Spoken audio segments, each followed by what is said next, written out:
मंत्र लेते हैं। त्वम हीनः पिता वसो। ये मंत्र जिनको याद नहीं है याद कर लेना।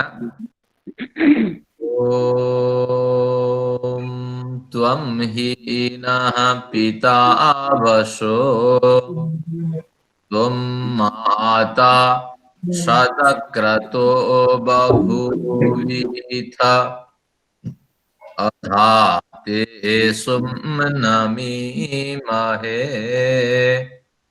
ओम शांति शांति शांति। उस परम पिता का ध्यान करते हैं जिसकी अनुकंपा हमारे जीवन में सर्वाधिक है, जिसकी प्रेरणा से हम आर्ष साहित्य का स्वाध्याय कर पा रहे हैं। हम जितना भी नमन करें कम ही होगा। आप सभी लोगों की जो सदुपस्थिति है उसके लिए भी मैं आभार व्यक्त करता हूं। आप सभी पूज्य लोगों को नमन, कनिष्ठों को स्नेह है। आज सांख्य दर्शन के षष्ठ अध्याय का अध्ययन करेंगे। हमने टारगेट रखा है 45 सूत्र तक लेंगे, तो अगले 2-3 कक्षा में, अगली कक्षाओं में इनको समाप्त करेंगे। पूर्व प्रकरण में हमने 31 षष्ठ अध्याय के 31 सूत्रों तक अध्ययन किया था। हाँ, बाकी इनमें कोई गंभीर चर्चाएं तो थी, लेकिन कोई नवीन सूत्र हमने विशेष अध्ययन नहीं किए थे। कुछ गंभीर सूत्र नहीं पढ़े थे, तो कोई चिंता का विषय नहीं है। अब 31वें सूत्र पे थोड़ा ध्यान देते हैं। न स्थान नियम चित्त प्रसादात। इसमें कहा कि चित्त के प्रसन्न हो जाने पर, चित्त में प्रसन्नता कब होती है? ना जब पवित्र वातावरणों से आप जीवन जीते हैं, संयम आदि यम नियम आदि का पालन करते हैं, आपके आचार और व्यवहार में पवित्रता दिखाई पड़ती है, तो अंतःकरण धीरे धीरे अंदर से स्वच्छ होता चला जाता है। तो अंतःकरण के स्वच्छ होने पर और निर्दोष यानी दोष रहित होने पर आपका जो चित्त है वह प्रसन्न है, हम समझेंगे। प्रसन्ने प्रसादे सर्व दुखानम हानि रस्योपजायते, गीता की एक पंक्ति है कि जिस समय आपको प्रसन्नता प्राप्त हो जाएगी, समझ लेना चाहिए सर्व दुखानम हानि रस्योपजायते, समस्त दुखों की अब निवृत्ति हो जाएगी, हानि हो जाएगी, समस्त दुख अभी दूर हो जाएंगे। तो चित्त प्रसन्नता के लिए आपको यम नियम आदि से गुजर करके अष्टांग योग के मार्ग से चलना होगा। तो अब ये कहते हैं कि अगर आपके चित्त में प्रसन्नता है, चित्त प्रसाद गुणधर्मी है, तो न स्थान नियम, कोई विशेष स्थान की आवश्यकता नहीं है साधना के लिए। तो जिस किसी स्थान में आप रहते हैं वहां भी आप सकते हैं। ये सूत्र का ये अभिप्राय है। लेकिन इसको अगर वास्तविक औचित्य से कसा जाए, ये औचित्य से ये खरा नहीं उतरता, क्योंकि शास्त्र में एक औचित्य सिद्धांत होता है। जो साहित्य शास्त्र पढ़ते हैं, अगर वही जेवर जो नथुनों में हम पहनते हैं, उसको अगर कान में पहन लेंगे तो विनाश हो जाएगा। ये कहते हैं स्थान का कोई महत्व नहीं है, क्योंकि अगर चित्त में प्रसन्नता है तो आपको सिनेमा चला करके बैठा दिया जाए और वही एक बार आपको लेकर के जहां साधना करते हैं, मेडिटेशन करने वाले वहां बैठा देते हैं। अब दोनों को आप परीक्षा करके देखिए, तो क्या इसका तात्पर्य ग्रंथकार निरर्थक बात नहीं करते?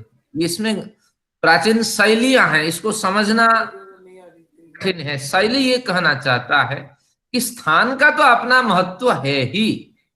अगर किसी विपरीत परिस्थिति में, किसी गलत जगह में आप फंस गए, तो उस समय भी द्वेष भावना मन में न लाइए, बल्कि उस गलत परिस्थिति, गलत परिवेश में एडजस्टमेंट करना सीखिए। क्योंकि सूत्र कहता है न स्थान नियम, किसी विपरीत परिस्थिति में गलत जगह पहुंच जाने पर भी साधना में बाधा होगी, ये भावना आप छोड़ दीजिए। जितनी साधना हो सके उतनी करें, इसका प्रमाण मिल जाता है में। जैसे राम और सीता ये चले गए अयोध्या से वनवास की ओर, और जब चले गए तो पहले दिन तो अपने जो प्रजा लोग रहे, रात्रि से ब्राह्म मुहूर्त से निकल गए, तो उस दिन तो उनके साथ उनके जो सहचारी लोग हैं, अयोध्या के मित्र लोग हैं, उनको उनके प्रति चाहत रखने वाले लोग साथ में गए। अगले दिन तक वो अगले नहीं, उसी अगले दिन में भी वो विद्यमान रहे। रात को राम ने प्लान बनाया कि मैं रात रात ही निकल जाऊंगा, इन लोगों को यहीं छोड़ करके। तो तनाव का क्षण था, उस तनाव के क्षण में अब सुबह उठे, राम लक्ष्मण सीता नित्य कर्म से निवृत्त हुए। निवृत्त होने पर अब संध्या कैसे करें, तो उस समय शोक इतना अधिक था कि राज्य छोड़ के आए, माँ बाप को छोड़ के आए, आपने जो पद अधिकार जो सम्मान उस सबको त्याग कर दिए, तो शोक इतना अधिक था कि वो अब बारी बारी से, उस समय पात्र भी नहीं था, पात्र लेके नहीं चले थे, लोटा न कमंडलू लेके चले थे, तो इसके न होने पर भी ततस्तु जलशेषेण लक्ष्मणोप्यकरत तपः, यहाँ पंक्ति वाल्मीकि रामायण में मिल जाती है कि राम ने जिस जलपात्र में व जो भी साधन उस समय उपलब्ध था, जिसमें संध्या वंदना की, तो उसी में सीता भी कर ली, उसी में लक्ष्मण भी संध्या वंदना कर ली। तो कोई और दूसरे जल लेने की आवश्यकता उनको नहीं पड़ी। तात्पर्य ये हुआ, उसी तरह पिता के वियोग हो जाने पर भी उनको तनाव हुआ। वहां भी लिखते हैं वाल्मीकि को, उस तनाव इतना भयंकर तनाव था कि उस दिन वो संध्या ही नहीं कर पाए, केवल मंत्रों का जप करते हुए संध्या की पूर्ति की। तो तात्पर्य ये हुआ कि हमेशा अनुकूल स्थान का चुनाव करें, लेकिन अगर किसी विपरीत परिस्थिति से स्थान नियम बदल जाए, अनुकूल स्थिति न मिले, तो भी आप क्रिया का विलोप न करें, क्रिया की अवमानना न करें। तो वहां भी इस सूत्र का मनन करें कि मेरी साधना में ये विपरीत स्थान बंधन नहीं है। तो इस तरह इनका कथन है, लेकिन कभी भी ये ना समझिए कि नहीं नहीं स्थान का महत्व नहीं है, स्थान का भी बड़ा महत्व है। देखिए जो रहते हैं हरिद्वार आदि में, ऋषिकेश आदि में, जो साधना के स्तर में रहते हैं, वहां के ऑक्सीजन लेवल और वहां की जीवन शैली, और वो उनको दीर्घजीवी बनाता है। भूपेंद्र जी यहाँ मौजूद हैं, अगर ये वो दिल्ली आदि में रहते लुढ़क जाते, अभी यहाँ मौजूद है और सक्रियता के साथ कह रहे हैं अभी आवाज नहीं आ रही है, एक बार सेटिंग कर दे। तो इसलिए स्थान का भी महत्व होता है। विपरीत परिस्थिति में उस स्थान में हमें एडजस्टमेंट करना सीखना होता है, फिर जैसे परिस्थितियां हट जाती है फिर हमें स्थान बदल देना चाहिए। तो इसलिए अब आते हैं अगले सूत्र, आज का प्रकरण। ये जो 6वां अध्याय है गंभीर दार्शनिक प्रकरण है, तो इसको बारीकी से आप समझें, जहां जरूरत है पेन और कागज का इस्तेमाल करें, बाद में इसका अध्ययन करें। आगे देखते हैं 32। प्रकृते राज्योपादनता राज्योपादानता नेसाम कार्यत्व श्रुते, प्रकृतेराद्योपादानता अन्येषां कार्यत्व श्रुते। यहाँ अन्येषां जो है वहां उपादानता अवग्रह नेसाम लिखा है। बहुत से विद्वान हैं और अपने बच्चों को भी पढ़ाते हैं, ये अवग्रह को भी अ पढ़ लेते हैं, शास्त्रों में निषिद्ध है। यह जो अवग्रह होता है, एक होता है तो अ का वाचक, दो होता है तो आ का वाचक, हम पढ़ते वक्त इनका उच्चारण नहीं कर सकते, ये शास्त्रीय मर्यादा के विपरीत है। तो क्या पढ़ेंगे? प्रकृते राज्योपादानता कार्यत्व श्रुते, इस तरह हम पढ़ सकते हैं। अगर अन्येषां पढ़ लिए तो एक अक्षर की अधिकता हुई और इस पंक्ति को लिखने वाले के विपरीत हम जा रहे हैं। अर्थ करते वक्त, संधियां करते वक्त इसको तोड़ के पढ़ना चाहिए। किसी एक विदुषी बनारस की है, उनके वीडियो रिकॉर्डिंग उनकी प्राप्त हुई, तो वेद मंत्रों को पढ़ते वक्त वो तोड़ तोड़ करके हाँ रिकॉर्डिंग करके भेजी थी। तो फिर मैंने संबंधित व्यक्ति से शिकायत की कि इस तरह विदुषी से पढ़ने वाले जो बच्चे हैं वो भी परंपरा को भ्रष्ट करेंगे, तो इस तरह आपको पढ़ना चाहिए। और अर्थ संधि के समय हम तोड़ करके करते हैं। अब ये क्या कहना चाहते हैं कि प्रकृति है आद्योपादानता, यहां से एक नया प्रकरण है। प्रकृति से व प्रकृति के व प्रकृति की आदि उपादानता निश्चिता। प्रकृति की, प्रकृति यानी मूल प्रकृति को प्रकृति कहते हैं, बाकी सारी प्रकृति का नाम कार्य प्रकृति है। तो यहां प्रकृति है शब्द का अर्थ मूल प्रकृति। मूल प्रकृति सत्व रज तम जहां समान अनुपात में विद्यमान रहते हैं उसे हम मूल प्रकृति कहते हैं। तो वह मूल प्रकृति व उस मूल प्रकृति की आदि उपादानता निश्चिता, वही मूल प्रकृति ही आदि उपादान कारण है, इस तरह यह निश्चित हो गया है कि वही उपादान कारण है। आदि उपादान कारण कौन है? ना मूल प्रकृति। तो फिर मूल प्रकृति को छोड़ करके और कौन प्रकृति यहां है? और क्या क्या चीज है ना? यहाँ एक जीवात्मा है, एक कार्य प्रकृति है, और परमात्मा तो सर्वव्यापक है। तो अब इसके अतिरिक्त, मूल प्रकृति के अतिरिक्त भी यहाँ तीन पदार्थ और हैं। उसी प्रकृति से बनी कार्य प्रकृति है, जीवात्मा है, और सर्वव्यापी परमात्मा है। तो अन्य साम कार्यत्व श्रुते है, और जो पदार्थ रहे उन सबको हम कार्य की परिभाषा से समझते हैं। यानी मूल प्रकृति ही आदि उपादान कारण है, बाकी अन्य जो रहे वो कार्य, उसी प्रकृति के कार्य हम समझते हैं। अब यहां औचित्य सिद्धांत का प्रयोग होगा कि जो जीवात्मा है वो गुणातीत है, तो इसलिए ये कार्य प्रकृति के क्षेत्र में नहीं आ सकता। जो परमात्मा है वो विभु है, व्यापक है, और वो आत्मातीत है, यानी जीवात्मा से अतीत है। तो इस औचित्य सिद्धांत के हिसाब से परमात्मा भी कार्य प्रकृति में नहीं आते हैं। तो कार्य प्रकृति में कौन आते हैं? वही महतत्व, महतत्व से अहंकार, अहंकार के सात्विक अहंकार से एकादश इंद्रिय, और तामसिक अहंकार से 5 तन्मात्रा, फिर उस 5 तन्मात्रा से 5 भूत। तो इस तरह की जो सृष्टि है, जो अभी फैली हुई सृष्टि है, जिस सृष्टि में हम बैठते हैं, जिस नेटवर्क में हम बात कर रहे हैं, ये सब कार्य प्रकृति का स्वरूप है। तो इसलिए यहां कहा गया बिल्कुल स्पष्ट रूप से, अन्य साम प्रकृति मूल प्रकृति जन्यानाम कार्य प्रकृति पदार्थानाम कार्यत्व श्रुते। मूल प्रकृति से उत्पन्न महतत्वादि कार्य प्रकृति का जो स्वरूप है वो सभी कार्य प्रकृति हैं, और प्रकृति मूल उपादान कारण है। इस प्रकरण को हम पढ़ चुके थे, लेकिन ये कुछ विशेष यहाँ शास्त्रीय चर्चा करने के अभिप्राय से इसको उठाते हैं। एक बढ़िया मैंने सूत्र बताया था कि पूर्वाचार्यों के सिद्धांतों को पुष्टि करने के लिए एक स्थूणा विखनन न्याय का हम प्रयोग करते हैं। आपको भूल जाएगा, प्रकरण समाप्त है। तो हम हमेशा कोशिश करते हैं हमारे आचार्यों को हम सम्मान दें। स्थूणा यानी खम्भ, और खम्भ को गाड़ने के लिए बार बार खोदना होता है, और एक बार जो सब्बल होता है उससे आप खोदे तो भी नहीं होता, तो 100 बार 50 बार सब्बल से आघात करने पर एक गड्ढा बनता है, और फिर वो खंबा स्थूणा का वहां क्या होता है, स्थूणा को गाड़ना होता है।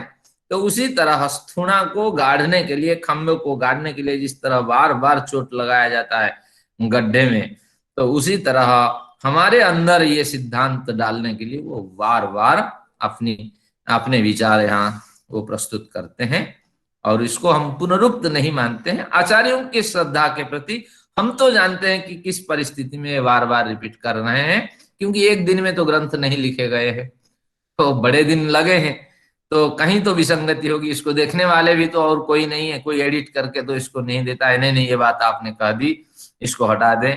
तो एक ही व्यक्ति को सब करना होता था, तो इसलिए इस तरह शास्त्रों में विसंगति तो है, लेकिन संगति यही है कि स्थूणा विखनन न्याय से हम जैसे सामान्य व्यक्ति को समझाने के लिए उन्होंने कहा मूल प्रकृति की उपादान कारणता सिद्ध होती है, और उस मूल प्रकृति से उत्पन्न और महत्त्वादि जो पदार्थ हैं उन सबको हम कार्य प्रकृति कहते हैं। अब आते हैं 33वां सूत्र पे। नित्यत्वेपि नात्मनो योग्यत्वाभावात्, नित्यत्वेपि नात्मनो योग्यत्वाभावात्। अब यहां क्या कहना चाहते हैं कि आपने महतत्व अहंकार, सात्विक अहंकार और तामसिक अहंकार से उत्पन्न सृष्टि की बात कर दी, और इस सृष्टि में भी जीवात्मा है, परमात्मा है, उनको अगर उपादान कारण मान ले तो हानि क्या है? तो कहते हैं नित्यत्वेपि, ये नित्य पदार्थ हैं। कार्य जगत अनित्य है, कार्य सृष्टि अनित्य है। अनित्य यानी परिवर्तनशील है, ये अनित्य नहीं है। जो क्या ससुंग श्रृंग के समान खरगोश के सिंग नहीं होते हैं, इस न्याय से अनित्य नहीं है, पूर्णतः शून्य नहीं है, परिवर्तनशील है। लेकिन जो जीवात्मा परमात्मा है, यहाँ आत्मा शब्द से दो अर्थ ग्रहण होता है। तो नित्यत्व, इनमें नित्यत्व गुण विद्यमान है। अपि होने पर भी, नित्यत्व गुण विद्यमान होने पर भी, और न आत्मनः योग्यत्व भावात, अभी न को अभी रोक देते हैं। आत्मनः, जो आत्मा है, जीवात्मा मानिए या परमात्मा है, उनमें योग्यता का अभाव है। योग्यता क्या है कि त्रिगुण ही जिसमें विद्यमान रहे तो वही ही उपादान कारण के योग्य हो सकता है। तो सत्व रज तम तीनों गुणों से जीवात्मा निर्गुण कह करके पहले से ही विशुद्ध बन चुका है। और जो परमात्मा है ये तो अवांग मनस गोचर है, जो क्या है, इंद्रियातीत है, जो आत्मातीत है, और गुणातीत की बात ही नहीं होता उठती है यहाँ। तो इसलिए ये कहा जीवात्मा परमात्मा इन दोनों में उपादान कारण के की योग्यता नहीं है, क्योंकि उपादान कारण की योग्यता उसी में होती है जिसमें ये त्रिगुण विद्यमान रहते हैं, और त्रिगुणों के कारण ही ये सृष्टि बनती है। तो त्रिगुण मूल सत्वरज तम रूपी गुण से जो युक्त हैं, वह कार्य जगत ही, वही कार्य सृष्टि ही, वही कार्य प्रकृति ही उपादान कारण के रूप में यहाँ स्वीकृत है। तो इसलिए योग्यता न होने के कारण और नित्य धर्म से युक्त होने के कारण जीवात्मा और परमात्मा को हम मूल प्रकृति नहीं मान सकते। इसकी चर्चा तो हो चुकी है, लेकिन कुछ गंभीर विषय को आगे उठाते हैं जिसकी चर्चा आप करते हैं। अब कहते हैं श्रुति विरोधान्न कुतर्कापसदस्यात्म लाभ, श्रुति विरोधान्न कृत, श्रुति विरोधान्न कुतर्कापसदस्यात्म लाभ। श्रुति विरोधात, अगर आप कहेंगे नहीं हम तो नहीं मानते, जब एक जगह सब रहते हैं तो सबका भी थोड़ा थोड़ा अधिकार होता है। एक व्यक्ति गलत करता है और वो आपके मेस में रहता है, और 5-7 व्यक्ति आप मिलके रहते हैं, गलत व्यक्ति गलत कार्य करता है और आपको इसकी भनक तक नहीं है, क्योंकि गलत कितने बजे आया, उसके पास क्या साधन रहे, वो किससे बात करता है, इसका व्यवहार कैसा है, आचार कैसा है।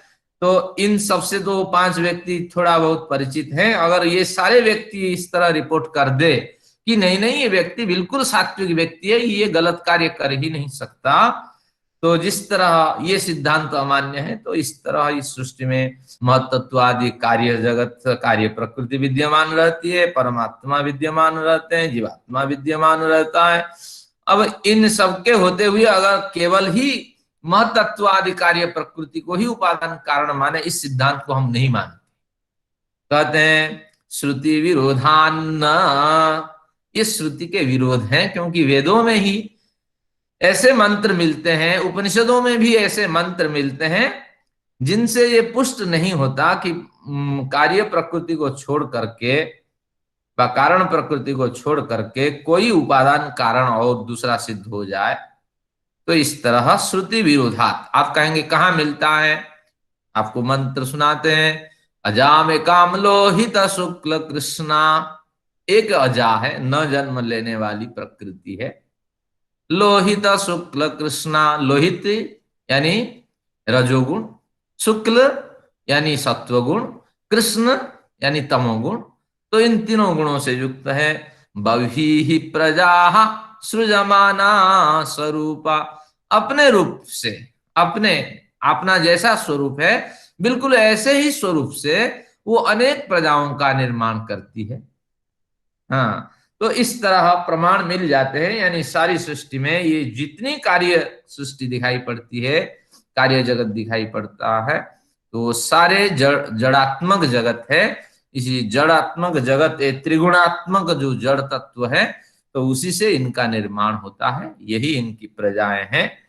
तो इस तरह इनका कथन है।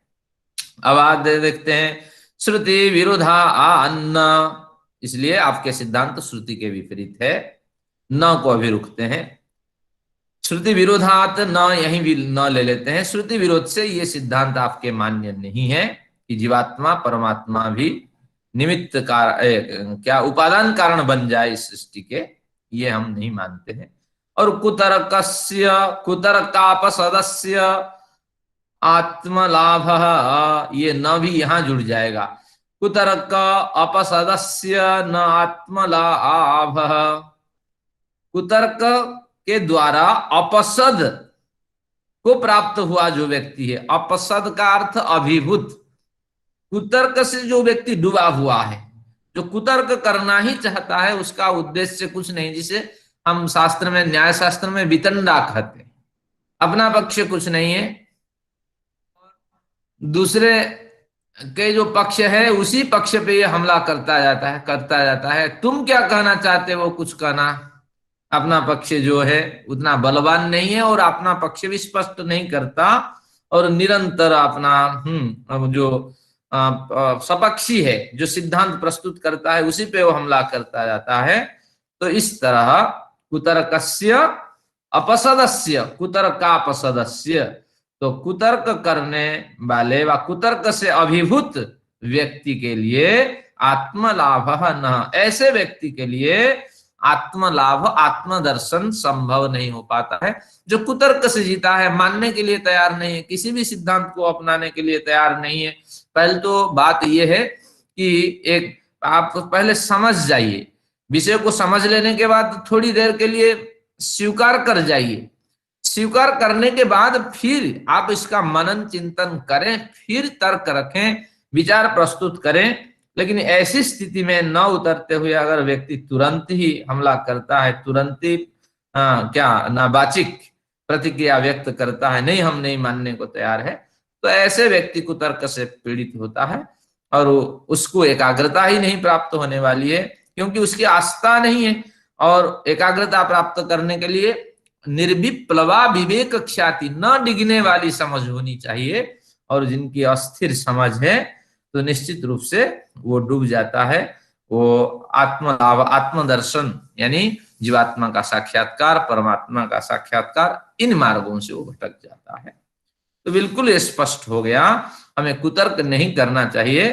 पहले तो इसको अभ्युपगम एक सिद्धांत होता है, किसमें, न्याय दर्शन में।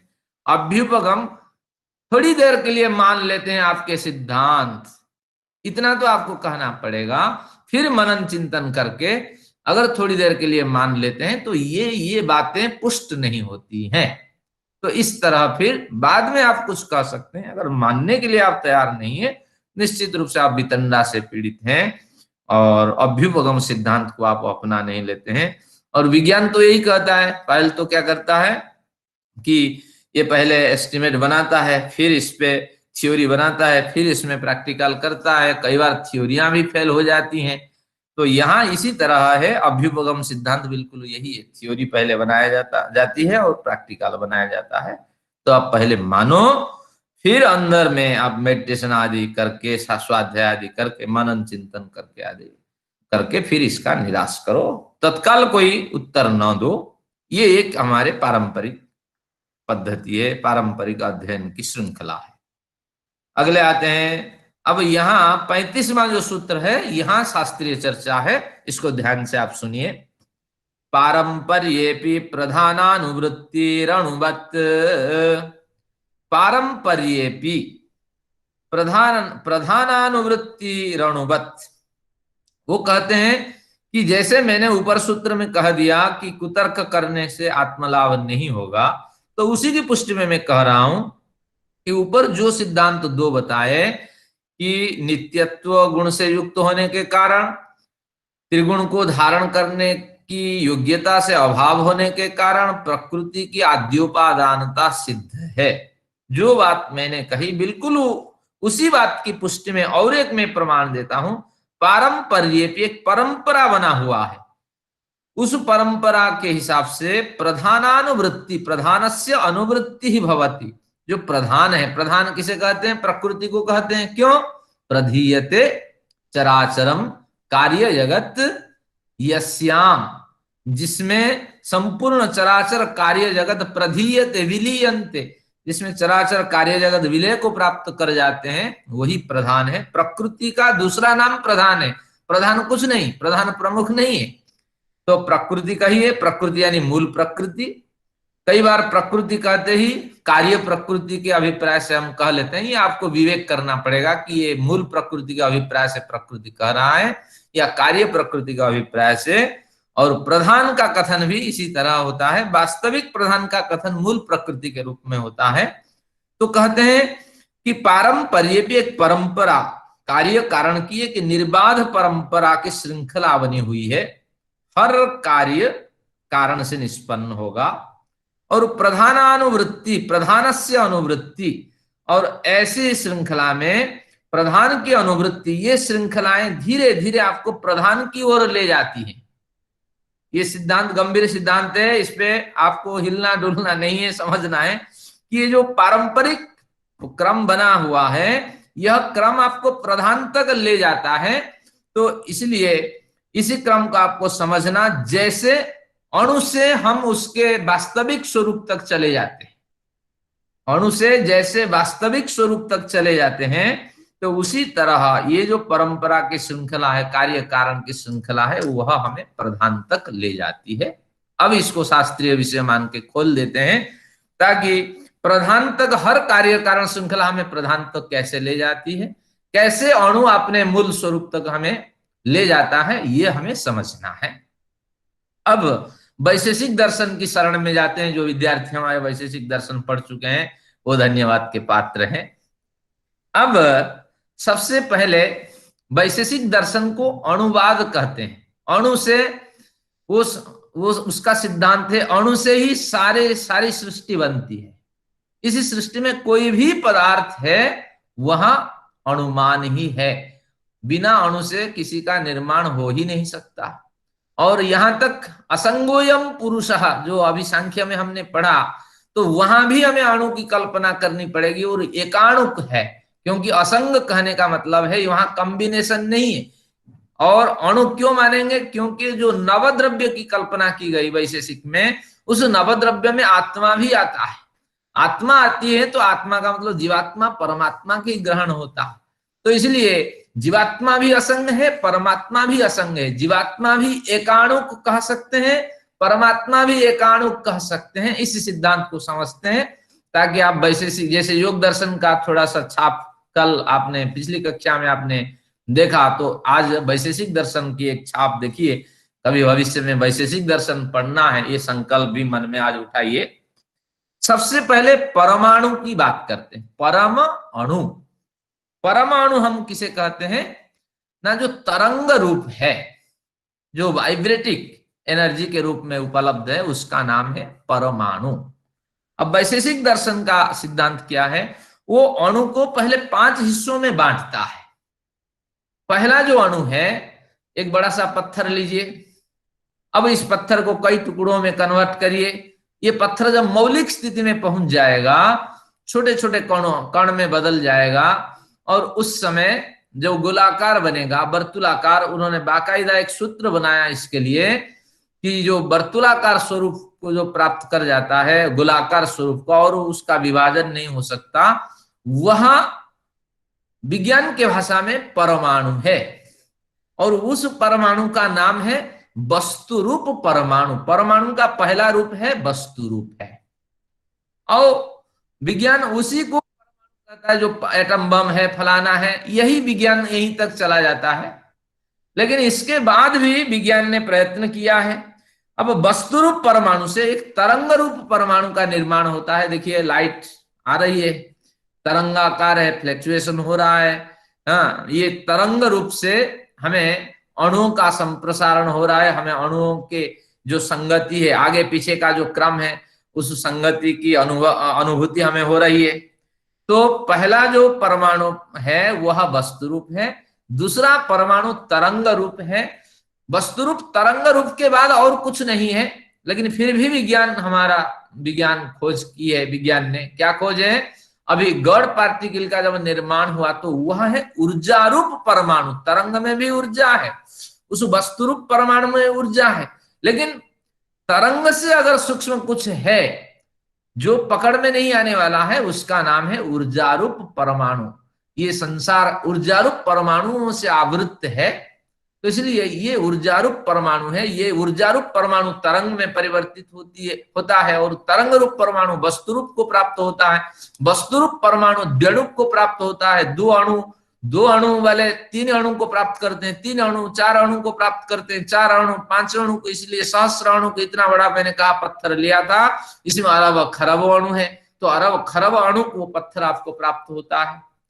अब इसके बाद विज्ञान हाथ खड़ा कर देता है। विज्ञान के पास कोई सिद्धांत ही नहीं है। अब हमारा वैशेषिक दर्शन उसमें राज करता है। वो क्या कहता है कि जब ऊर्जा रूप परमाणु आपके खत्म हो गए, अब आता है आपको गुणात्मक परमाणु। जब ऊर्जा रूप परमाणु आपके खत्म हुए तो गुण रूप परमाणु, गुण रूप सत्व रज तम तीन गुण है, लेकिन वहां भी अभी गुण स्वरूप है। यानी सत्व की मात्रा अधिक है, रजस्तम की मात्रा कम है। वहां एक एलिमेंट आपको बनता हुआ दिखाई पड़ेगा। आपको तो नहीं दिखाई पड़ेगा, ये अनुभव योगियों को दिखाई पड़ने वाला है। जो दिखाई पड़ना था यही ऊर्जा के साथ खत्म। गॉड पार्टिकल, जगदीश चंद्र बोस, सबके सिद्धांत यही खत्म हो गए। विज्ञान तो यहां चला गया। लेकिन अब जो है वह केवल योगियों को गम्य है, वह है गुण रूप परमाणु। गुण कहने का मतलब है एक गुण उसमें प्रमुख होगा। सत्व प्रमुख है तो रज तम गौण है, रज प्रमुख है तो तम और सत्व यहाँ गौण है, तम प्रमुख है तो रज और सत्व यहाँ गौण है। इस तरह गुण रूप परमाणु है। अब गुण रूप परमाणु को भी विभाजन किया जा सकता है। अब उसके बाद आपका बनता है जो परमाणु, वो त्रिगुणात्मक परमाणु, और उसी को मूल प्रकृति कहते हैं। यहाँ कोई आगे पीछे अधिक बेसी का कोई बैलेंस नहीं है। यहाँ बिल्कुल सब समान बराबर बैलेंस में होते हैं। इसी को मूल प्रकृति कहते हैं। मूल प्रकृति क्या है ना? त्रिगुणात्मक सत्व रजस तम साम्यावस्था प्रकृति। यहीं से हमारी सृष्टि शुरू होती है। ये जो भौतिक सृष्टि शुरू होती है, इसमें ना त्रिगुणात्मक परमाणु से समान समान अनुपात में विद्यमान परमाणु से गुणात्मक परमाणु, गुणात्मक परमाणु से ऊर्जात्मक परमाणु, ऊर्जात्मक परमाणु से तरंगायित परमाणु, तरंगायित परमाणु से वस्तुरूप परमाणु, वस्तुरूप परमाणु से द्विणुक, त्रिणुक, चतुरणुक, पंचरणुक, और जो भी आप पंचाणुक, जो भी आप कल्पना कर लें। तो इस तरह ये हमारी सृष्टि है। ये वैशेषिक दर्शन के ये सिद्धांत है। अब आते हैं कि जिस परमाणु की हम बात करते हैं, क्या कहें? अणुवत। अब इसी को और थोड़ा और बढ़िया ढंग से और खोल लेते हैं ताकि आगे के प्रकरण आपको स्पष्ट हो जाएगा। हमारा जो विज्ञान है यहाँ खत्म नहीं हुआ है, क्योंकि जो जीवात्मा है बहुत सूक्ष्म स्तर है। जो त्रिगुणात्मक सृष्टि है वो बहुत सूक्ष्म स्तर की सृष्टि है। इसी सृष्टि से भी और सूक्ष्म सृष्टि है, क्योंकि जीवात्मा को हमने क्या माना? निर्गुणत्वात्, असंगत्वात्, ये निर्गुण है। एक गुणातीत परमाणु की आप कल्पना करेंगे, क्योंकि वैशेषिक दर्शन कहता है नवद्रव्याणि, ये सृष्टि के मूल में परमाणु विद्यमान है। तो इस आग्रह से हमें यहाँ त्रिगुणात्मक परमाणु इस तरह एक कल्पना कर सकते हैं, क्योंकि जीवात्मा है ये इतना सूक्ष्म है, इन तीनों गुणों से भी ये परे है, एक अलग इकाई है। भले ही मैं इसको हम परमाणु न कहें, लेकिन वैशेषिक सिद्धांत में अगर गृहीत है तो ये त्रिगुणात्मक परमाणु कह सकते हैं। और परमात्मा क्या है कि आत्मातीत परमाणु है, आत्मातीत द्रव्य है। ये त्रिगुणात्मक द्रव्य है, वो आत्मातीत द्रव्य है, क्योंकि जीवात्मा में गुण रहितता की स्थिति होती है। परमात्मा इतने सूक्ष्म होते हैं कि जीवात्मा के कण कण में विद्यमान होकर के आपके ये सारे जो 5 प्रकार के परमाणुओं की कल्पना हुई है, इन सब में वो विद्यमान रहते हैं। तो इसीलिए बिल्कुल वैशेषिक दर्शन का सिद्धांत ग्राह्य है, ये सारी सृष्टि परमाणु से बनती है। लेकिन 2 परमाणु ऐसे हैं वो निरपेक्ष रहते हैं, जो गुणातीत स्थिति की है जीवात्मा की, और जो परमाणु है आत्मातीत अवस्था परमात्मा की, ये दोनों निरपेक्ष रहते हैं, निर्लिप्त रहते हैं, असंग रहते हैं। लेकिन परमात्मा जो है सब में प्रविष्ट रहता है, लेकिन रहते हुए भी सबसे अछूत रहता है। और जीवात्मा तो अंतःकरण रूपी मलिन आवरण से आविष्ट रहता है, तो मुक्ति से पूर्व वो आवरण उसके छूटते हैं। तो अब हम यहां आते हैं, क्या ये कहना चाहता है, अब सूत्र लग जाएगा। देखिए क्या कहते हैं 35वां सूत्र, पारंपर्येपि प्रधानानुवृत्ति रणुवत। एक कार्य कारण की परंपरा श्रृंखला है, उसी श्रृंखला से हम प्रधान तक चले जाते हैं। पहले पृथ्वी आदि भूतों से कार्य पदार्थों का निर्माण होता है। आम आप खाते हैं, अनार खाते हैं, संतरे इन दिनों बड़े खाए जा रहे हैं, तो ये सब क्या है, कार्य द्रव्य है। ये कहां से उत्पन्न होते हैं, किसी कारण से, पृथ्वी रूपी कारण से आम, संतरे, अनार और केले ये आपके उत्पन्न होते हैं। तो ये कार्य द्रव्य होते हैं, जो फल और जो भी साधन हमारे लिए, जो भी भोज्य पदार्थ है, औषधि हो, वनस्पति हो, ये कार्य पदार्थ है, कारण पृथ्वी है। अब ये कार्य कारण की परंपरा बनी। अब हम कहते हैं ये पृथ्वी किसका कारण है, किसी के कार्य है। कोई तो पृथ्वी से पूर्व कोई कारण रहा होगा जिस कारण से पृथ्वी का निर्माण हुआ है। कहते हैं तन्मात्रा, गंध तन्मात्रा से पृथ्वी का निर्माण हुआ है। अब इसमें हम संबंध स्थापित करते हैं, मुख्य उपादान कारण, सहयोगी उपादान कारण। अब क्या है, पृथ्वी के मुख्य उपादान कारण क्या है, गंध तन्मात्रा, जो हमारे दर्शन पढ़ने वाले सब जानते हैं, वैशेषिक दर्शन। ये हमारे कक्षा में बड़े प्रबुद्ध लोग हैं, बड़े श्रम करने वाले हैं, हमारे सचदेवा साहब है, सुरेंद्र चौधरी है, बजाज साहब है, ये सब बड़े मतलब सुनाम धन्य विद्यार्थी हैं हमारे, तो इसलिए चिंता नहीं है। 5 तन्मात्राओं से 5 भूतों का निर्माण होता है। अब हमने कहा संतरे आदि के मूल कारण पृथ्वी है। अब पृथ्वी का जो मूल कारण उसको ढूंढते हैं, मूल कारण गंध तन्मात्रा है, वो 50 भाग वहां मौजूद है। बाकी जो 4 भूत है, शब्द, स्पर्श, रूप, रस, गंध, ये सहयोगी उपादान कारण है पृथ्वी के। अब ये परंपरा, हम उसको संतरे को देखते हैं, धीरे धीरे हम प्रधान तक चलते हैं, अब यात्रा करते हैं। अब आपके पास जल है, ये जल रस तन्मात्रा इसमें प्रमुख है, इसका कारण है। लेकिन बाकी शब्द, स्पर्श, रूप और गंध, ये इसके सहयोगी कारण है। थोड़ा सा दार्शनिक जो दर्शन नहीं पढ़े उनके लिए कठिन होगा, लेकिन इसमें कोई कठिनाई नहीं है, सभी कार्य के कारण होते हैं। तो इसी तरह आप लीजिए, तेज को ले लीजिए, वायु को ले लीजिए, तेज को ले लीजिए। तेज का जो मूल कारण है वो रूप तन्मात्रा है। बाकी शब्द, स्पर्श, रस, गंध, यहाँ क्या है, सहयोगी उपादान कारण है। अब वायु को ले लीजिए, स्पर्श इसके वायु के पीछे मूल कारण है, वो 50 भाग विद्यमान है। बाकी 12 पॉइंट समथिंग है जो है शब्द और रूप, रस और गंध, ये इसके प्रमुख सहयोगी कारण है। तो इसी तरह आकाश तत्व को ले लीजिए, इस आकाश तत्व में शब्द जो है वो 50 भाग विद्यमान है, इसके मूल कारण है आकाश तत्व के। शब्द से अभिप्राय आप समझते होंगे, क्या शब्द है, आकाश के ऊपर जाए, इस तरह हवा नहीं है, ये वातावरण नहीं है, वाइब्रेशन नहीं होता है, कुछ ना कुछ तो होता ही है। जहां भी आप जाएंगे वैक्यूम बना लीजिए, वो वैक्यूम भी एक स्टेट है, उस स्टेट का भी कुछ, उसकी भी कुछ मर्यादा होती है। उस मर्यादा के माध्यम से कि इतने से इतने तक ऐसा रेंज बनता है कि यहाँ आपकी आवाज आपको नहीं सुनाई पड़ने वाली है। तो ऐसी स्थिति, वहां तरंगों का ऐसा एक माहौल बनता है, उस माहौल को हम शब्द माहौल कहते हैं। वाइब्रेटिक जो एनर्जी है वह वहां केंद्रित हो जाती है, वो एनर्जी की इस इस केंद्र में दूसरी एनर्जी का प्रवेश नहीं हो सकता। तो इस तरह इनका कथन है कि ये आकाश है।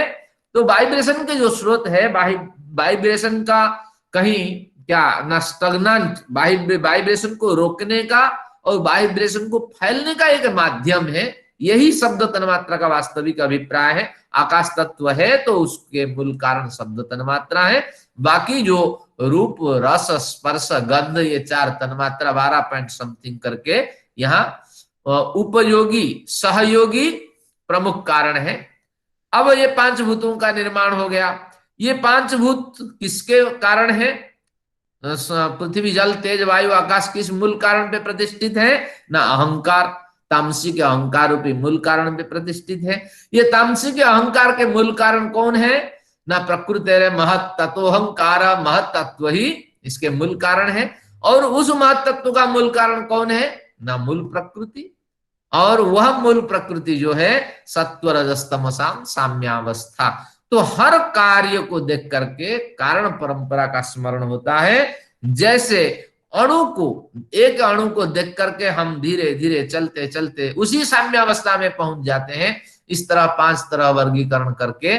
तो उसी तरह हर कार्य को देख करके इधर से भी जाएं या उधर से भी जाएं, यानी कार्य जगत से भी जाएं या आध्यात्मिक जगत से भी जाएं, तो उस मूल प्रकृति तक ही पहुंचते हैं। और नियम उन्होंने बनाया, अणु जैसे अपने मूल कारण तक हमें पहुंचा देता है। तो इसी तरह परंपरा से हम प्रधान का स्मरण कर पाते हैं।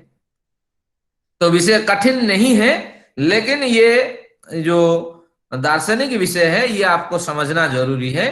तो हर कार्य हमें प्रधान तक ले जाता है, और प्रधान तक पहुंचते हैं तो जीवात्मा को भी समझ जाते हैं, परमात्मा को भी समझ जाते हैं। तो आपकी रुचि हो रही ना वैशेषिक दर्शन पढ़ना है? तो जिनकी रुचि है तो रुचि उठाते रहिए कि कितना जबरदस्त दर्शन है, और विज्ञान को वो पछाड़ दिया है, तो 5 भूतों में कैद कर दिया है, आगे बढ़ मैं गया आत्मा। आचार्य जी, मैं कह रही थी नमन है हमारे ऋषियों को। हम तो कितनी उन्होंने खोज करी है, और हमने तो कभी बिल्कुल। पढ़ी नहीं थी ये बातें। मैं वही कह रही हूँ, ऋषियों को नमन है। और पढ़ाने वालों को, आप जैसों को जो हमें समझा के पढ़ा रहे हैं, सच्ची वाकई नमन है आप सब लोगों को। हम जैसों को आप पढ़ा रहे हो। हमारी धन्यवाद वाकई। परंपरा, आर्ष परंपरा को तो नमन है। वाकई चलिए आगे बढ़ते हैं। तो इसलिए सभी के कारण मौजूद हैं। तो हमारे कारण क्या है? जीवात्मा के कारण जाते जाते जाते जाते वही अन्नदाता भय त्राता पंचैत पितर स्मृता। हमारे मूल कारण वही परमेश्वर आएंगे, क्योंकि पिता के भी तो 5 तरह की परिभाषा होती है। भले ही परमेश्वर से हम पैदा नहीं हुए हैं, जनिता चोपनीता च, पिता किसे कहते हैं? जो जन्म देता है वो पिता। उपनीता, जो उपनय करके विद्या का अभ्यास कराता है, जो दिव्य विद्या का प्रदान करता है, वो भी पिता है। जनिता चोपनीता च यस्तु कन्याम प्रयच्छति, जो हमारे लिए कन्यादान करता है, व जो हमारे लिए दामादा का जामाता का चयन करता है, वो भी पिता है। कन्या जिस तरह पिता मानती है जामाता के यहाँ माँ बाप को पिता माता मानती है, तो उसी तरह हमें भी मानना चाहिए। लेकिन ये हमारी परंपरा में एक कमी है। हम कई बार हफ्ते में एक बार फोन भी नहीं करके पूछते हैं ससुर कैसे हैं, सास कैसे हैं। तो ये हमारी गलती है, ये ध्यान रखिए। हमारा शास्त्र कहता है ये भी पिता है, तो उनको और खुशी होगी। वो कुछ मांगते नहीं है, बल्कि कन्या पक्ष देता ही है हमेशा। तो लेकिन ये आपका फर्ज है, अगर नहीं करते हैं तो ये बात पूछिए कैसे हैं आपके। भले ही माँ सास ससुर गुजर जाए, पूछ लीजिए एक बार परिवार में। तो ये है जनिता चोपनीता चस्तु कन्याम प्रयच्छति, अन्नदाता भयत्राता, जो अन्न भी प्रदान करता है, हाँ वो भी पिता है। और भयत्राता, जैसे भूपेंद्र जी खन्ना जी मौजूद हैं, आश्रम में रहते हैं, वो आश्रम में अन्न आदि व्यवस्था करने वाले भी पिता के तुल्य हैं। तो भय अन्नदाता भयत्राता, जो भय से भी निवृत्त कराता है। जब परमेश्वर के पास जाते हैं, वही तो अभय अभय देने वाला है। अभयम मित्राद अभयम अमित्राद, जिसके पास अभय है उसी से तो हम अभय की कामना करते हैं। सर्वा आशा मम मित्रम भवन्तु, उसी निर्भय परमेश्वर से, संपूर्ण दिशाओं में रहने वाले व्यक्तियों से हमें अभय की प्राप्ति हो, ये कामना हम करते हैं। तो इसलिए हमारा ये कहना है क्या कहना है, प्रकरण क्या था कि हमें इन शास्त्रों का अध्ययन करना चाहिए, परमेश्वर का भी धीरे धीरे ज्ञान हो जाता है, जीवात्मा का भी धीरे धीरे ज्ञान हो जाता है। आइए ये सूत्र 35वां हम समझ लिए। अब आते हैं अगला एक बढ़िया दार्शनिक सूत्र है, इसको आप देखिए 36वां। सर्वत्र कार्य दर्शनात् विभुत्वम। सर्वत्र कार्य, ये बड़ा विवादित सूत्र है अज्ञानियों के लिए। जैसे दोनों विद्वान आपस में लड़ते हैं, आप कहते हैं विद्वान लोग लड़ते हैं। कल त्रिका मैडम जी से बात हो रही थी, मैडम जी कह रही थी विज्ञान विद्वान लोग विदुषी लोग लड़ते क्यों है? लड़ते नहीं है। अज्ञानियों में स्वार्थ को लेकर के लड़ाइयां होती है, विद्वान तो लड़ते नहीं है, मित्रवत संबंध होता है। यहाँ तो तृतीय धामन नद्धीरयंत, मुक्तात्मा आपस में बातचीत करती हैं कि मुझे इस तरह अनुभूति हो रही है, मुझे दिव्य आनंद की प्राप्ति हो रही है, आप भी उधर चले जाओ, परमेश्वर के आनंद को अनुभव करके आओ। तो उस तरह जो जीवन मुक्त साधक होते हैं भाई, इस मार्ग में भी जो प्रवृत्त होते हैं वो लड़ते नहीं है, विद्वान लोग लड़ते हैं। तो इस तरह देखिए क्या है, सर्वत्र कार्य दर्शनात् विभुत्वम। ये जो कार्य प्रकृति है उसके कार्य सब जगह देखे जाते हैं, यानी जो भी यहाँ मौजूद है, जो भी पदार्थ हमें उपलब्ध हो रहा है, ये सब तो कार्य प्रकृति से उपलब्ध होके प्राप्त हो रहा है। तो सर्वत्र कार्य दर्शनात्, ये सारे कार्य जगत व सारी कार्य प्रकृति के पीछे ये मूल प्रकृति कारण प्रकृति मौजूद है। तो इस तरह जब हम दर्शन कर लेते हैं, अनुभव कर लेते हैं, समझ लेते हैं, विभुत्वम, इस प्रकृति को हम विभु मानते हैं। विभु, विभु यानी जो व्यापक है, विशेषेण भवति विस्तारम प्राप्नोति इति विभु, जो विशेष रूप से फैली हुई होती है वह विभु प्रकृति है, फैला हुआ होता है, परमेश्वर विभु है। और यहाँ प्रकृति को भी विभु कह दिया, तो आपको लग रहा होगा बिल्कुल प्रकृति विभु है, लेकिन प्रकृति में विभु के गुण नहीं है। जैसे मैंने समाधान कर दिया था, न स्थान नियम चित्त प्रसादात, यहाँ औचित्य बड़े होते हैं। ये औचित्य सिद्धांत, औचित्य विचार चर्चा, क्षेमेंद्र, इनके ग्रंथ पढ़ना चाहिए आपको जो शास्त्र में अध्ययन करना चाहते हैं। वो क्या कहते हैं कि प्रकृति को हम विभु नहीं कह सकते। जैसे 30 साल 40 साल की नौकरी को पक्की नौकरी हम कह लेते हैं, लेकिन पक्की नौकरी तो नहीं है। नौकरी आपकी छूट गई तो गई, बस कोई आपको पूछने वाला नहीं। आप जाइए उस विभाग में, भले ही आप प्रोफेसर रिटायर्ड हो, उस विभाग में जाइए, कोई आपको पूछेगा ही नहीं। कुर्सी आपको अलग देगा, जो कुर्सी में वो बैठा हुआ होगा उस कुर्सी को देगा ही नहीं। तो इसलिए एक व्यावहारिक कथन होता है। जैसे हमारे वैशेषिक दर्शन में तेज को वो नित्य पदार्थ मानता है, वायु को नित्य पदार्थ मानता है, आकाश को नित्य पदार्थ मानता है, काल को नित्य पदार्थ मानता है। ये कैसा संभव है? नित्य तो केवल ही परमपिता है, और नित्य तो मूल प्रकृति है और जीवात्मा है। इनको नित्य क्यों मानता है? व्यावहारिक नित्यता। यहां भी आपको व्यावहारिक विभुत्व मानना पड़ेगा कि ये प्रकृति व्यावहारिक विभु है।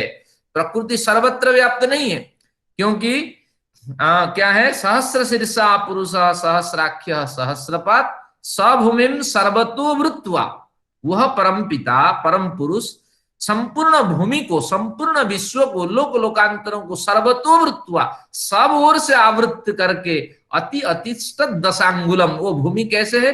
10 अंगुल के बराबर उस भूमि को, ईश्वर के लिए वह भूमि 10 अंगुली के बराबर, उस भूमि को सब ओर से व्याप्त होकर के वो विद्यमान रहता है। यानी इस प्रकृति की व्याप्ति से परमात्मा की व्याप्ति अधिक है। तो इसलिए प्रकृति को विभु नहीं कह सकते। प्रकृति के कण कण में ईश्वर बसता हुआ, प्रकृति के बाह्य आवरण में भी वो बसता है। तो इसलिए अगर विभु कह दिया हमारे सांख्य दर्शनाचार्य, तो अब हम इसकी परिभाषा करेंगे। ये विभु के ऊपर एरो लगा करके लिखिए कि परमात्मा के समान विभु नहीं, प्रकृति का जो विभु है वो सादी है और शांत है, आदि से युक्त है और अंत भी है। यानी इसके कार्य स्वरूप होने के कारण इसका विभुत्व नष्ट हो जाता है, परिवर्तित हो जाता है, और जब वो अपने मूल रूप में ये प्रकृति चली जाती है तो उस समय उसका विभुत्व खत्म। प्रकृति प्रलय में किस स्थिति में रहती है? परमेश्वर में आश्रित रहती है।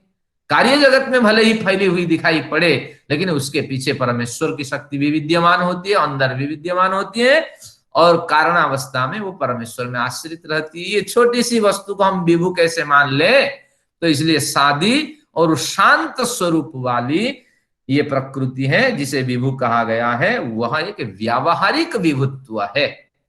इस तरह आपको समझना। लेकिन विभु केवल परम पिता को ही विभु कह सकते हैं, और विभु कोई नहीं है। जैसे बहुत से लोग ये भी विचार रखते हैं जीवात्मा भी विभु है, जीवात्मा पूरे शरीर में विद्यमान है, कहीं पे भी सुई चुभाइए उसका अनुभव होता है, तो यानी जीवात्मा शरीर में भी विभु है। ये सिद्धांत भी गलत है, ये व्यावहारिक विभु कह सकते हैं, क्योंकि शरीर में एक जगह रहने वाली जीवात्मा तो सब जगह विद्यमान नहीं हो सकती। और मैंने कहा था जैसे चंदन लगाने से, सिर में चंदन या कहीं पे भी आप चंदन लगाए पूरा शरीर सुगंधित होता है, तो उसी तरह एक जगह बैठ करके अपने जो प्रकाश है, अपनी जो ऊर्जा है, वो जो अपना आयतन है, उन सभी आयतन में वो फैलाता है जीवात्मा। इसी के कारण कहीं कम महसूस होती है जीवात्मा, क्या जो जीवात्मा की जो अनुभूति कहीं ज्यादा महसूस होती है। आंख में देखिए ज्यादा महसूस होती है, और पैर के तलवे में देखिए जीवात्मा का जो अनुभव है कम होता है। और देखिए नाखून में, ये भी नाखून तो शरीर का अंग है, इसमें कोई अनुभव होता ही नहीं। तो तात्पर्य ये हुआ कि ये व्यावहारिक कथन होता है, और हम जैसे वायु को विभु कह सकते हैं, और जैसे आकाश को विभु कह सकते हैं, ऐसे प्रकृति को भी विभु कह सकते हैं, और परमात्मा को विभु कह सकते हैं। लेकिन ये विभु शादी और शांत विभु है, वास्तविक जो विभु है परम पिता ही है। अब एक और बढ़िया गंभीर विषय की ओर आपको शास्त्र संख्याचार्य ले जा रहे हैं, समय तो भाग रहा है। गति योगे प्याद्य कारणता, गति योगे प्याद्य कारणता हानि रणुवत, गति योगे प्याद्य कारणता हानि रणुवत। अब कहते हैं गति योगे, इसके ऊपर एरो लगा करके लिख सकते हैं मूल प्रकृतो, मूल प्रकृति में, मूल प्रकृति जो सत्वरजस्तम साम साम्यावस्था, सब में समान अवस्थाएं जब होती है उसको मूल प्रकृति कहते हैं। उस साम्यावस्था में गति है या नहीं बताइए? वैशेषिक दर्शन उधर हमला करता है कि तीन तत्व होगा। अगर वो द्रव्य है, द्रव्य के कैटेगरी में आ गया तो उपादान कारण होगा, गुण उसमें होंगे, और क्रिया तो उसमें अवश्य होगी ही होगी। तो निश्चित रूप से गति उसमें है, क्योंकि जब जीवात्मा को द्रव्य मान लिया, परमात्मा को द्रव्य मान लिया, तो पांच भूतों के जो कार्य रूपी पांच भूतों के कारण के रूप में प्रकृति उभर जाती है, तो निश्चित रूप से ये प्रकृति भी द्रव्य की कैटेगरी में आती है। ये शास्त्रों के गंभीर विषय होते हैं, जो पूरे शास्त्र पढ़ चुके होते हैं उन्हीं को ये समझ में आता है। तो इसलिए प्रकृति भी द्रव्य के अंदर आती है। लेकिन कभी हमारे दर्शनाचार्य का नहीं कहा प्रकृति हमारे नवद्रव्य में आती है। लेकिन यहाँ जो आप व्यायाम करेंगे, पांच भूतों का कथन हुआ है, पांच भूत कार्य जगत है, तो हर कार्य जगत आपने कारण को सूचित करते हैं, ये आखिर में प्रधान तक पहुंच जाते हैं। तो निष्कर्ष ये निकला कि ये कार्य जगत, अगर पांच भूतों वाला कार्य जगत अगर हमारे गतिशील है, गति से युक्त है, तो इसके कारण में भी गति है। तो अब कहते हैं गति योगे, मूल प्रकृति में अगर गति है तो अपि आद्य कारणता, इसको हम आद्य कारण नहीं मान सकते। जिसमें गति है, गति के तीन स्वरूप हैं। गति से दूसरी गति का निर्माण नहीं होता है, गति से विघटन होता है, संयोग होता है, या वेग उत्पन्न होता है। मैंने एक बार कहा था वैशेषिक दर्शन के सिद्धांत, देखिए एक दर्शन कैसे दूसरे दर्शन को पुष्ट करता है। तो इसलिए अगर कहीं गति है तो उसके तीन स्वरूप आपको दिखाई पड़ेंगे। वो किसी पदार्थ को, गति के कारण किसी पदार्थ को विनाश कर सकता है, और वह वस्तु किसी पदार्थ को क्या कर सकता है, संयोग कर सकता है, मिला सकती है, और किसी पदार्थ को अतिशय वेग में प्रेरित कर सकती है वह वस्तु। तो अब यहां आया कि अगर इस तरह है तो वो विनाशशील है। जिसमें गति है तो विनाशशील है। ये बिल्डिंग देखिए 50 साल में गिर जाती है, क्यों गिर जाती है? इसमें गति है, क्रियाएं चलती है, लेकिन हमें दिखाई नहीं पड़ती है, लेकिन इसमें बड़े मंद गति से, बड़ी मंद गति से क्रियाएं चलती। तो अगर गति है सत्व रज तम में, तो कहते हैं ये आद्य कारण से युक्त नहीं हो सकते, क्योंकि गति है तो परिणाम नामक गुण उसमें आ जाएंगे। हमारे शरीर में गति हो रही है, परमाणुओं की गति हो रही है, जिसके कारण से देखिए हम कब बालक थे, अब बूढ़े हो करके अब मरने की ओर बढ़ रहे हैं। तो तात्पर्य है गति है हमारे अंदर, यानी परिणाम से युक्त है, हमारे शरीर में परिणाम हो रहा है, और अगर परिणाम हो रहे हैं तो हम अनित्य हैं। तो अब कहते हैं आदि कारण कैसे माने, वो तो विनाश को प्राप्त कर जाने वाले हैं। ये तीन गुण को हम नहीं मान सकते। अगर गति से युक्त है आप मानते हैं तो आदि कारणता इनकी हानि हो जाएगी, लेकिन इसका निषेध करते हैं, ऐसे आप अहानि ऐसे आप नहीं कह सकते, इनकी आदि कारणता का विनाश नहीं हो सकता। और अणुवत, जैसे अणु आखिर में चलता हुआ प्रधान तक पहुंचा देता है संदेश, तो उसी तरह ये चलते हुए उसी प्रधान, जिसे नित्य पदार्थ कहते हैं, उसी प्रधान तक पहुंचा देता है। और इनके अंदर जो गति है, परमेश्वर के भी अंदर गति है, जीवात्मा के भी अंदर गति है, इनकी गति भिन्नता है। नित्य पदार्थों की गति जो है, वहां जो अनित्य पदार्थों की गति है, सबसे पहले वो गति क्या करते हैं कि ये गति इतने तीव्र होते हैं गुणों से उनको पृथक करने, उस पदार्थ के उपादान कारण, गुण और क्रिया, ये तीन मौजूद रहते हैं। ये जो क्रियाएं क्या होती हैं कि धीरे धीरे उस उपादान पदार्थ में विघटन सृष्टि करना शुरू करते हैं, जिसके कारण गुण धीरे धीरे फेड हो जाते हैं। गुण फेड होते ही उपादान कारण से ये जो कारण का जो घनिष्ठ संबंध है, जो जो पदार्थ उसमें मिले होते हैं, उन पदार्थों का धीरे धीरे पृथक्करण होना शुरू होता है, और इसी क्रिया के कारण वो वस्तु टूट जाती है। अब यहाँ कहते हैं, यहाँ जो है नित्य पदार्थों के अंदर जो गति है, वो गुण को और पुष्ट करती है, और उसके जो उपादान कारण होते हैं वो उसको और मजबूत रखते हैं। तो इसलिए इनकी गति, नित्य पदार्थों की गति कुछ भिन्न है, तीन तो पदार्थ है, इनकी गति कुछ भिन्न है, और वहां की गति, अनित्य पदार्थों की गति कुछ भिन्न है। एक बट का बीज है, कितना छोटा सा, सरसों से भी छोटा है, उसके अंदर भी एक हजारों साल, 5,000 साल जीने के लिए एक शक्ति मौजूद है, और वो अंदर निरंतर गतिशील है वो शक्ति, आपने रई और प्राण शक्ति के साथ, और गतिशील होते होते होते होते वो अनित्य पदार्थ है। धीरे धीरे वो क्रिया क्या करती है, उस तत्व को विघटन करके उस पदार्थ को, उस बीज को नाकायाम न कामयाबी बना देता, वह शक्ति बना देती है। तो लेकिन वो अनित्य होने के कारण, तो उसी तरह जीवात्मा में भी क्रिया है, परमेश्वर में भी क्रिया है, और साथ में क्रिया किसमें मौजूद है, प्रकृति में भी क्रिया है, और गति योगे, गति होने पर भी इनकी गति नित्य पदार्थ की गति होती है, ये और उसको पुष्ट करती है, पुष्ट करती है, और गुणों को और मजबूत करती है ये शक्ति। तो इसलिए इनको आद्य कारणता हम नहीं कह सकते, क्योंकि आद्य कारणता कहने में कोई हानि नहीं हो सकती, क्योंकि ये परिणाम रूपी गति से युक्त नहीं होती हैं, इनके नित्य पदार्थ की गति से युक्त होती हैं। तो अणु आखिर में प्रधान को संयोजित कर देता है, प्रधान तक हमें पहुंचा देता है। तो उसी तरह ये जो है प्रधान का ही संकेत देते हैं, यही तीन पदार्थ तो ही प्रधान है, उपादान कारण है, इनको हम अनित्य नहीं मान सकते। अणु के न्याय से, अणु जिस तरह प्रधान को संकेतित करता है, ये भी स्वयं प्रधान है, तो इसलिए इसमें परिणाम आदि गुण नहीं हो सकते। आगे शास्त्रीय सिद्धांत को हम लेते हैं, जा सकता है एक सूत्र, प्रसिद्धाधिक्यम प्रधानस्य न नियमः। 38वां सूत्र, प्रसिद्धाधिक्यम प्रधानस्य, प्रसिद्धौ आधिक्यम प्रधानस्य, जो प्रसिद्ध वस्तु है, वस्तु प्रसिद्ध किसे कहेंगे, जो वस्तु दिखाई पड़ती है, जिन वस्तुओं को हम व्यवहार में लेते हैं, जिन वस्तुओं से हमारा संबंध होता है, जो अनुभव में आते हैं, तो वो प्रसिद्ध वस्तु है। तो कहते हैं प्रसिद्ध वस्तु से, प्रसिद्ध पृथ्वी आदि प्रसिद्धेभ्य पदार्थेभ्य, पृथ्वी आदि प्रसिद्ध पदार्थों से प्रधानस्य आधिक्यम ध्वन्यते, जो प्रधान है, प्रधान यानी मूल प्रकृति है, उसका जो मूल कारण है, उसका आधिक्य अवश्य ध्वनित होता है। तात्पर्य ये हुआ कि आम बना, किससे बना, ये एक पदार्थ है, आम पृथ्वी से बना।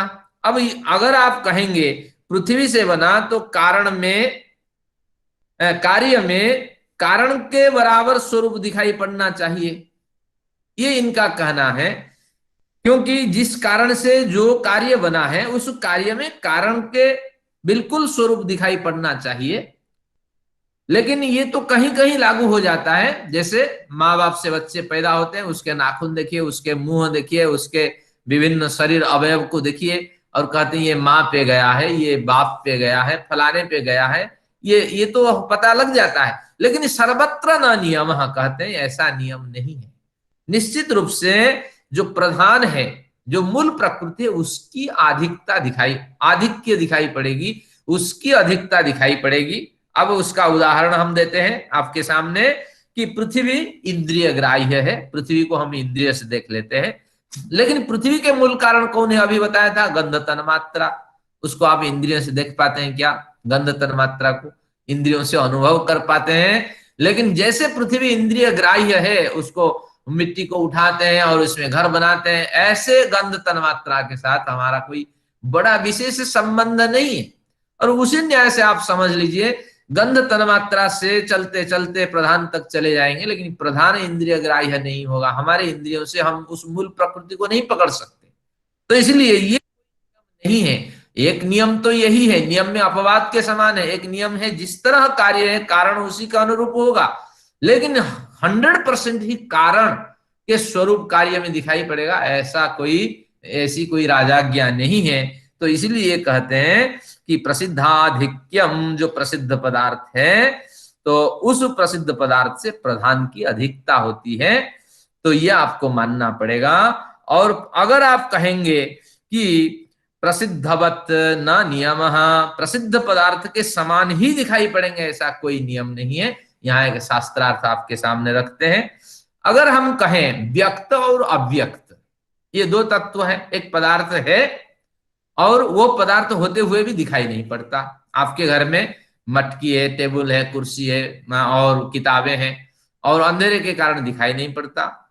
लेकिन पदार्थ है, नहीं है, आप नहीं कह सकते। वो अव्यक्त अवस्था में है, लेकिन लाइट जलाने पर वो व्यक्त हो जाते हैं, दिखाई पड़ते हैं। तो उसी तरह हम कहें कि जो कारण है, वो कारण कार्य के रूप में अव्यक्त है, लेकिन कार्य के रूप में प्रकट हो जाने पर व्यक्त है।